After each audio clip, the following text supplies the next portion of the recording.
अस्सलाम वालेकुम। General pathology start करेंगे और इसमें जो टॉपिक्स हमें कवर करने हैं उनको आप लिस्ट कर लीजिए, फिर वन बाई वन स्टार्ट करते हैं।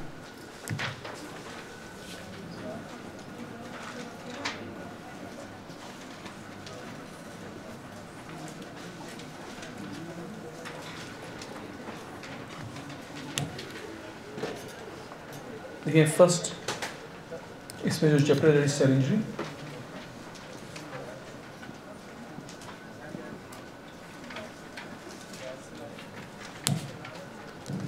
नंबर सेकंड पे जो चैप्टर हम स्टार्ट करेंगे that will be of inflammation.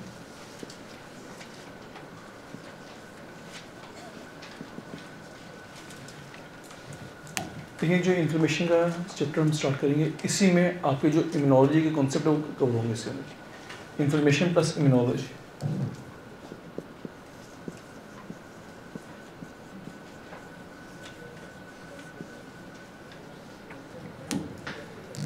Number 3 will be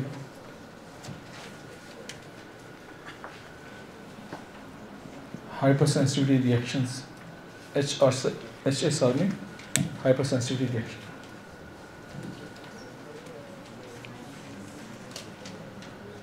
Fourth topic will be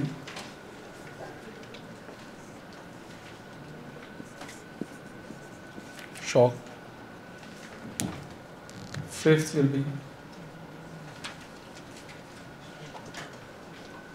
healing।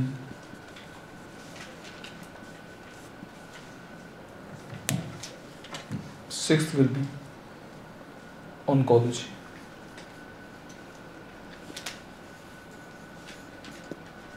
ये टॉपिक्स हैं जनरल पैथोलॉजी में जो कवर करेंगे। स्टार्ट हम लेंगे सेल इंजरी से, तो स्टार्ट हमारा होगा सेल इंजरी से। और सेल इंजरी में जो टॉपिक्स हमें कवर करने हैं इसको मेंशन कर लीजिए। Number 1 first topic will be causes of cell injury.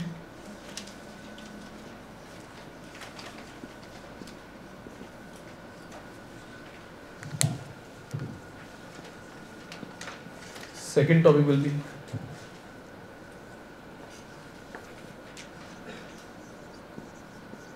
responses of the cell toward injurious agent।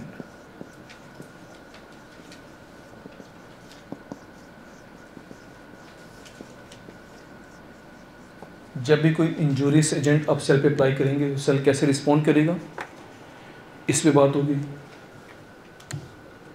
Third topic will be mechanism of cell injury.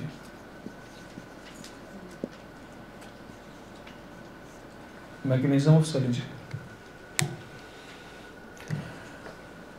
Fourth topic will be cell death.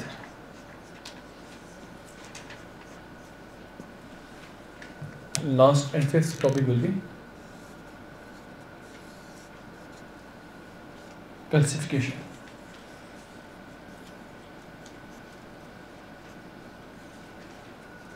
ये topics हैं आपके पास cell injury में। तो ये total हमें chapters हैं हमारे पास general pathology के, और उसमें फर्स्ट चैप्टर सेल इंजरी और सेल इंजरी के ये टॉपिक्स हैं। उसमें फर्स्ट टॉपिक हम स्टार्ट करने जा रहे हैं कॉजेज ऑफ सेल इंजरी, इस पर बात करेंगे। First topic will be causes of cell injury.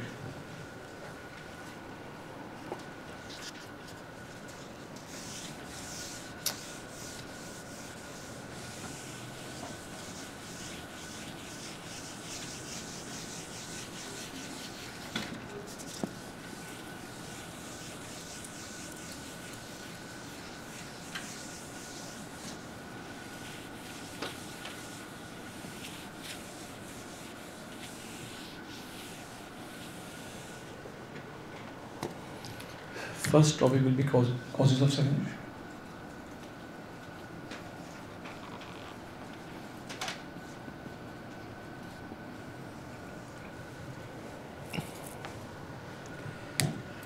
देखिए हर वो कंडीशन जो सेल इंजरी कॉज करेगी उसको इस ग्रुप में डिस्कस करेंगे। और ऑलमोस्ट आपके पास 8 डिफरेंट कंडीशन है which can cause cell injury, और उसका निमोनिक है him can PG. Him can PG.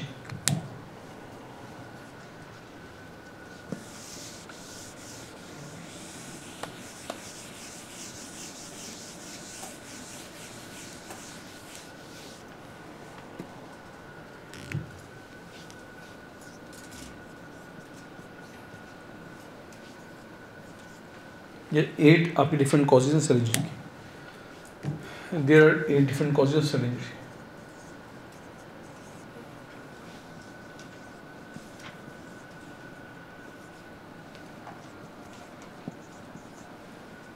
और हिम कैन बी जी में H stand for hypoxia.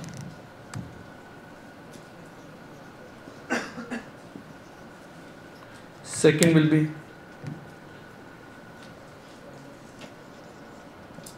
immunological reactions. Hypoxia can cause cell injury. Immunological reaction can cause cell injury. Microorganisms can cause cell injury.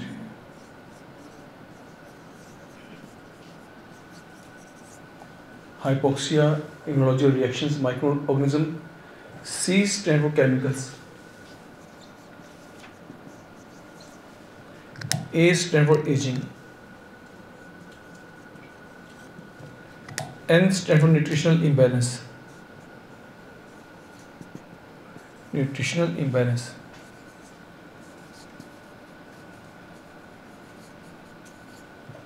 And P stand for physical agent. Physical agents. Last में G stand for genetics.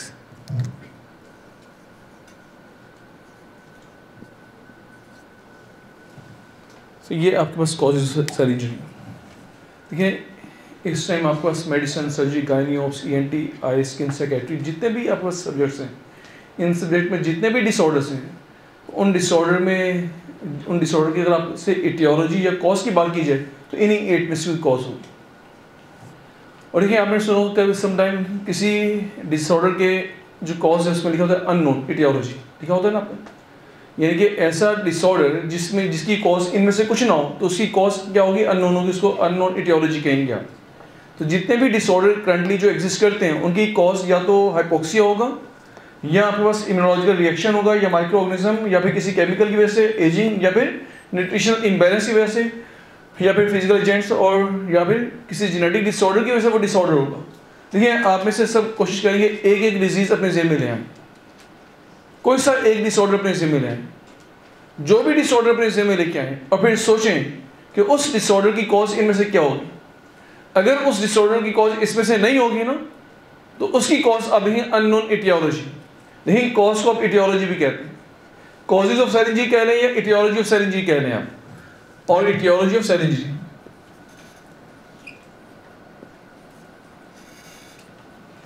तो अगर किसी disorder की cause इन 8 causes में से नहीं होगी तो उसकी आप एटियोलॉजी लिखेंगे अननोन एटियोलॉजी। देखिए आपने सबने एक ही डिसऑर्डर सोच लिया आपने, अगर मैं आपसे पूछूं तो बता देंगे नाम उसको। अब से फॉर एग्जाम्पल मैं आपसे पूछूं क्या डिसऑर्डर सोचा आपने तो क्या बताएंगे आप? देखिए मैंने आपसे क्या सोच लिया, मैंने पूछना है आपसे, क्योंकि फिर मैंने आपसे पूछना है अगर ये डिसऑर्डर सोचे आपने तो उसकी कॉज इसी में से कोई होगी। अब कोई एक डिसऑर्डर आपने सोचा होगा, कोई नाम दे दें आप। देखिए इतने डिसऑर्डर हैं, चलें डायबिटीज़ ही कह दें मुझे आप, हार्ट डिजीज़। अब मुझे बताएं हार्ट डिजीज़ की कॉज क्या है?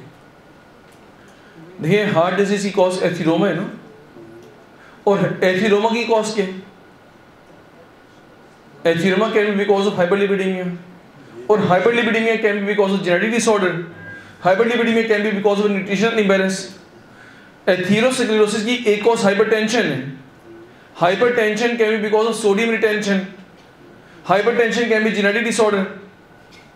देखिए इसके अलावा एथिरोमा फॉर्मेशन की कॉज और क्या आपके पास? Diabetes, diabetes can be because of genetic disorder, diabetes can be because of nutritional imbalance, diabetes can be because of microorganisms. आप जानते हैं माइक्रो ऑर्गेनिज्म डायबिटीज कॉज करते हैं, microorganism can cause diabetes, और microorganism की वजह से अगर डायबिटीज होगी तो टाइप 1 डायबिटीज है, और टाइप 1 डायबिटीज जो है वो उसमें इम्यूनोलॉजिकल रिएक्शन भी इन्वॉल्व होते हैं। देखिए डायबिटीज के अंदर इम्यूनोलॉजिकल रिएक्शन भी इन्वॉल्व है, डायबिटीज के अंदर माइक्रो ऑर्गेनिज्म भी इन्वॉल्व है, डायबिटीज के अंदर न्यूट्रिशनल इम्बैलेंस भी इन्वॉल्व है, डायबिटीज के अंदर जेनेटिक जीन की एब्नॉर्मलिटी भी इन्वॉल्व है। देखिए कोई सा भी डिसऑर्डर आप सोच लें, आपके ज़हन में जितने भी डिसऑर्डर्स आएंगे उन डिसऑर्डर की कॉज इन्हीं में से कोई ना कोई एक कॉज होगी। अगर इनमें से कोई कॉज नहीं मिलेगी तो फिर उसकी एटियोलॉजी क्या होगी? Unknown aetiology. देखिए मैंने जस्ट थोड़ा सा लिंक किया मैंने कि हार्ट डिजीज में सी कॉज एथिरोमा, और एथिरोमा की कॉज आपने लिखा atheroma can be because of hyperlipidemia, atheroma can be because of smoking. अब स्मोकिंग क्या चीज़ है आपको? केमिकल है, स्मोकिंग इज अ केमिकल, ये चीज़ क्लियर होगी आपको। तो atheroma can be because of smoking, atheroma can be because of hypertension, atheroma can be because of diabetes, atheroma can be because of hyperlipidemia, आप जानते हैं ना। और atheroma can be because of obesity, और obesity can be because of nutritional imbalance. तो in short जिस भी disorder को आप सोचेंगे, देखिए फर्स्ट मैं आपसे पूछूं क्या डिजीज सोचिए आपने? ट्यूबरकुलोसिस बताएं, ट्यूबरकुलोसिस कॉज क्या बताएंगे आप? TB, microorganism. जितने भी इन्फेक्टिव डिसऑर्डर्स हैं उन सब की कॉज माइक्रोऑर्गेनिज्म होगी ना। जितने भी आपके ऑटो इम्यून डिसऑर्डर्स हैं उसमें इम्यूनोलॉजिकल रिएक्शन इन्वॉल्व होंगे। पॉइंट क्लियर हो गया आपको? इन शॉर्ट जितने भी डिसऑर्डर्स हैं जब भी आप उनकी इटियोलॉजी को नोट करेंगे तो इनमें से कोई एक इटियोलॉजी होगी, इससे बाहर से नहीं होगी। अगर आपने पूरा जोर लगा लिया और इनसे कोई इटियोलॉजी नहीं मिल रही तो उसकी इटियोलॉजी अननोन होगी, उसको आप कहेंगे अननोन इटियोलॉजी। ये चीज़ क्लियर होगी आपको? अब वन बाय वन स्टार्ट करते हैं। फर्स्ट ऑफ ऑल हम बात स्टार्ट करेंगे हाइपोक्सिया की। हेडिंग दीजिए hypoxia. First cause is hypoxia. देखिए हाइपोक्सिया की डेफिनेशन क्या है? Decrease oxygen at tissue level is called as hypoxia. देखिए अगर ब्लड में ऑक्सीजन का लेवल कम होगा ना उसको आप हाइपोक्सीमिया कहते हैं। जब आपके ब्लड में ऑक्सीजन कंटेंट डिक्रीज होगा, partial pressure of oxygen blood में डिक्रीज करेगा, उसको आप हाइपोक्सीमिया कहते हैं आप। और हाइपोक्सिया का टर्म कब यूज करेंगे? जब टिश्यू लेवल पे ऑक्सीजन का कंटेंट कम होगा। Decrease oxygen supply to the tissue is called as hypoxia. ठीक है, decrease oxygen at tissue level. तो टिश्यू लेवल पे जब ऑक्सीजन डिक्रीज होगी इसको आप हाइपोक्सिया कहेंगे। अब मुझे बताएं टिश्यू लेवल पे ऑक्सीजन डिक्रीज होने की रीजंस क्या होंगे? वो आप लिखें causes of hypoxia.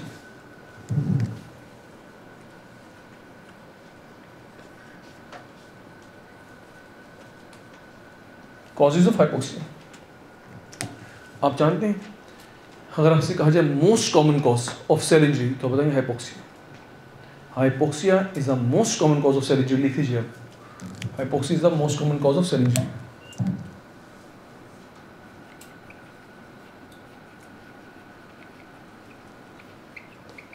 Most common cause of cell injury. अगर ये तमाम कॉजेज मेंशन और आपसे कहा जाए इनमें से most common cause of cell injury के तो आप बताएं आंसर क्या होगा? हाइपोक्सिया। अच्छा मुझे ये बताएं कि ये ऑक्सीजन आएगी कहाँ से, कौन कौन से ऑर्गन्स इन्वॉल्व हैं जो टिश्यू तक ऑक्सीजन पहुंचाने में पार्टिसिपेट करते हैं? आप सब जानते हैं आपके एयर में ऑक्सीजन है, इसको आपके ब्लड तक ले जाएगा कौन? लंग्स। फिर जब ये ऑक्सीजन आपके लंग ब्लड में चली जाएगी तो उसको पंप कौन करेंगे? हार्ट। तो आपके ब्लड कौन सी ब्लड वेसल है जो इस ऑक्सीजन को कैरी करेंगे? आर्टरीज। आर्टरी में कौन सी ऐसी चीज़ है जो इस ऑक्सीजन को कैरी करेगी? हीमोग्लोबिन। फिर जब ये आर्टरी से आगे जाएगी तो टिश्यू लेवल पे कंज्यूम होगी। फिर ये डी ऑक्सीजनेटेड ब्लड को वापस लेके कौन आएगा? Venous blood. ये चीज़ें होंगी ना, वीनस ब्लड लेके आएगा और फिर वापस लंग में आएगा ये डी ऑक्सीजोग्लोबिन, उसको आप सेचुरेट करें, फिर ये आप सर्कुलेट करें। ये सब चीज़ें इन्वॉल्व है ना। तो ये जितने भी मेरे नाम लिए जब भी किसी भी एक स्ट्रक्चर में एबनॉर्मेलिटी आएगी कैन कॉज हाइपोक्सिया। तो मुझे बताइए हाइपोक्सिया की फर्स्ट रीज़न क्या होगी? जो अब मैंने आपके सामने नाम लिए हैं यहीं से कैलकुलेट कर लीजिए। देखिए किस ऑर्गन ने एक्सटर्नल एनवायरनमेंट से ऑक्सीजन इंटरनल एनवायरनमेंट तक पहुँचाई है? लंग्स। तो जब भी रेस्पिरेटरी फेलियर होगा तो हाइपोक्सिया होगा। तो फर्स्ट कॉज लिखेंगे आप, हाइपोक्सिया की फर्स्ट कॉज लिखेंगे रेस्पिरेटरी फेलियर। Respiratory failure. अब मुझे बताएं इसके बाद जब आप एक्सटर्नल एनवायरनमेंट से ऑक्सीजन को ब्लड में लेंगे तो पंप किसने करना है? हार्ट ने। अगर हार्ट फेलियर हो जाए तो क्या होगा? फिर भी हाइपोक्सिया होगा। Number second will be heart failure. Heart failure. First one will be respiratory failure, second will be heart failure. ठीक है। नंबर 3, अब मुझे बताएं जब ऑक्सीजन आपके पास आ चुकी है ब्लड में, हार्ट उसको पंप करना है, तो बताएं लेके किसने जाना है? हीमोग्लोबिन है ना। तो अगर हीमोग्लोबिन का कंटेंट आपके ब्लड में कम होगा तो भी हाइपोक्सिया होगा ना। तो ब्लड में ऑक्सीजन कंटेंट कम होने को क्या कहेंगे? एनीमिया। तो एनीमिया कैन कॉज हाइपोक्सिया। देखिए जो आपका ब्लड है ना उसमें आरबीसी है, आरबीसी में हीमोग्लोबिन है। और आप जानते हैं हीमोग्लोबिन के एक मॉलिक्यूल में हीम के 4 मॉलिक्यूल्स पाए जाते हैं। तो सुन लीजिए, इस पर डिटेल से बात रेस्पिरेटरी फिजियोलॉजी में होगी। आपकी हीमोग्लोबिन के एक मॉलिक्यूल में हीम के 4 मॉलिक्यूल्स होंगे and each molecule will have iron atom in the form of ferrous. इसका मतलब है हीमोग्लोबिन के एक मॉलिक्यूल में आयरन के कितने एटम्स होंगे? 4, और हर एक iron atom will act as a site for the oxygen binding. इसका मतलब है when molecule of haemoglobin has how many site for oxygen binding? 4। तो मुझे बताएं अगर हीमोग्लोबिन नहीं है तो हाइपोक्सिया हो सकती है। और आप जानते हैं हीमोग्लोबिन की ऑक्सीजन कैरिंग कैपेसिटी को अगर आपने डिक्रीज करना हो तो एक आपके पास पॉइजन है जो हीमोग्लोबिन की ऑक्सीजन कैरिंग कैपेसिटी को डिक्रीज करता है, that is carbon monoxide poisoning.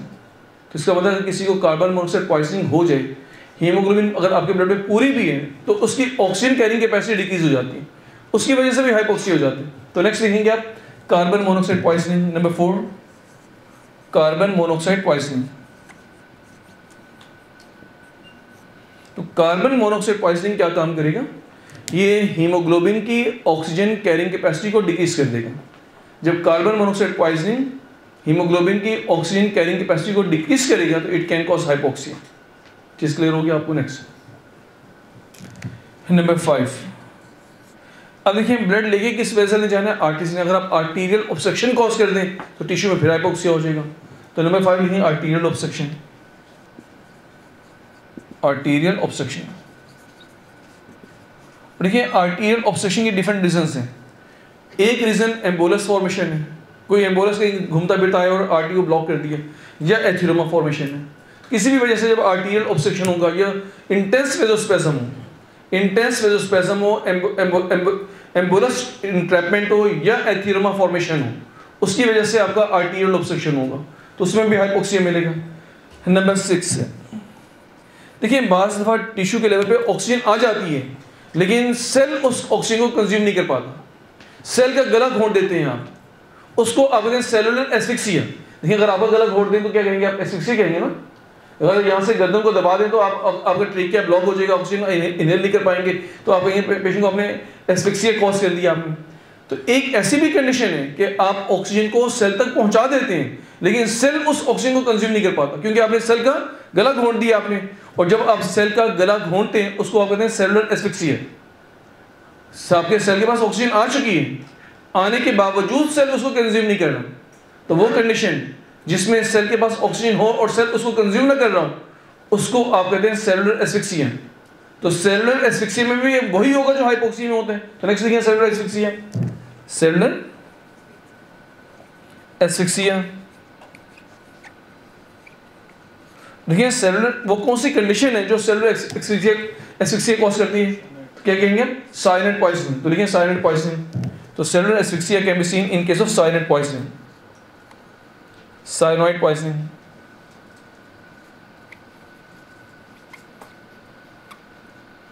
तो cyanide poisoning can cause cellular asphyxia. अब इसके बाद देखिए जब आपका ब्लड आपकी हीमोग्लोबिन से ऑक्सीजन डिलीवर हो जाती है टिश्यू में, तो उसके बाद हीमोग्लोबिन किस फॉर्म में कन्वर्ट हो जाती है? डीऑक्सी हीमोग्लोबिन की फॉर्म में कन्वर्ट हो जाती है। फिर आपने इस डीऑक्सी हीमोग्लोबिन को वेन्स के थ्रू हार्ट तक वापस लाना होता है और फिर उसको आप ऑक्सीजनेट करते हैं आप। और देखिए ये डीऑक्सी हीमोग्लोबिन को आपके हार्ट और लंग तक लेके कौन आएगा? वेन्स। अगर आप वीनस ऑब्स्ट्रक्शन कॉज कर दें तो भी हाइपोक्सिया होगा। तो last 7th condition is Venus obstruction. Venus obstruction, Venus obstruction can cause hypoxia. और इसके अलावा देखिए अगर आपका हाइपोटेंशन हो जाए तो उसमें भी हाइपोक्सिया हो सकता है। लास्ट नंबर 8 लिखिए hypotension. Number 8 will be hypotension. देखिए basically hypotension can be seen in case of heart failure. Hypotension can be seen in case of heart failure. तो ये आपके पास कंडीशन है जो हाइपोक्सिया कॉज करेंगे।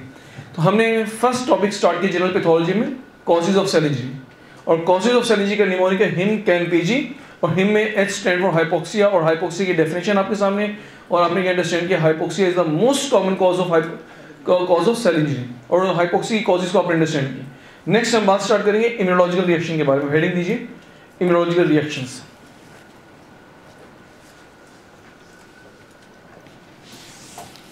देखिए जैसे आपकी बॉडी में डिफरेंट सिस्टम्स है ना, like gastro intestinal system, respiratory system, cardiovascular system, central nervous system, ठीक है, यूरोजेनिटल सिस्टम। इसी तरह आपकी बॉडी में एक इम्यून सिस्टम भी है। हमारी बॉडी में डिफरेंट सिस्टम्स हैं, like central nervous system, respiratory system, cardiovascular system, gastrointestinal system, urogenital system, integumentary system, musculoskeletal system. Different systems है ना। इसी तरह हमारी बॉडी का एक सिस्टम है इम्यून सिस्टम। जैसे आपकी बॉडी के हर सिस्टम के डिसऑर्डर्स हैं, इसी तरह हमारी बॉडी के इम्यून सिस्टम के भी डिसऑर्डर्स हैं। तो वो हेडिंग दीजिए disorders of the immune system. ये इम्यूनोलॉजिकल रिएक्शन की अगेंस्ट अब यहाँ हेडिंग देंगे disorders of the immune system. Disorders of the immune system.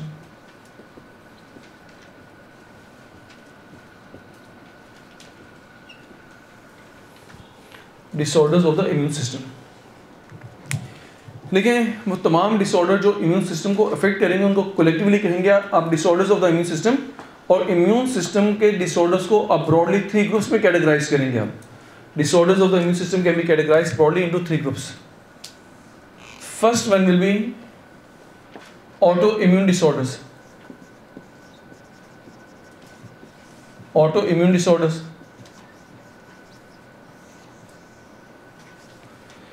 Second will be immunodeficiency disorders.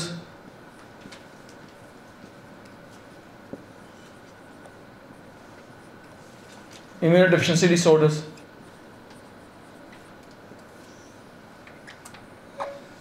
Third one will be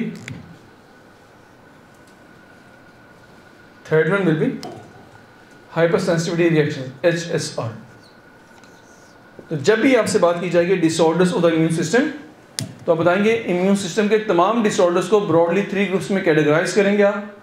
auto immune disorder, immunodeficiency disorders और hyper sensitivity reaction. ठीक है, देखिए hyper sensitivity reaction आपने ऐसे chapter में तो mention किया था ना। और हाइपर सेंसिटिविटी रिएक्शन में 4 टाइप्स हैं, टाइप 1, टाइप 2, टाइप 3, टाइप 4, वो अलग से डिस्कस करेंगे। ठीक है, इसी तरह जो इम्यून डेफिशिएंसी डिसऑर्डर, इस पे ऑलमोस्ट 2 लेक्चर्स पे हम करेंगे इम्यून डेफिशिएंसी डिसऑर्डर पे। तो आज हम बात करेंगे ऑटो इम्यून डिसऑर्डर।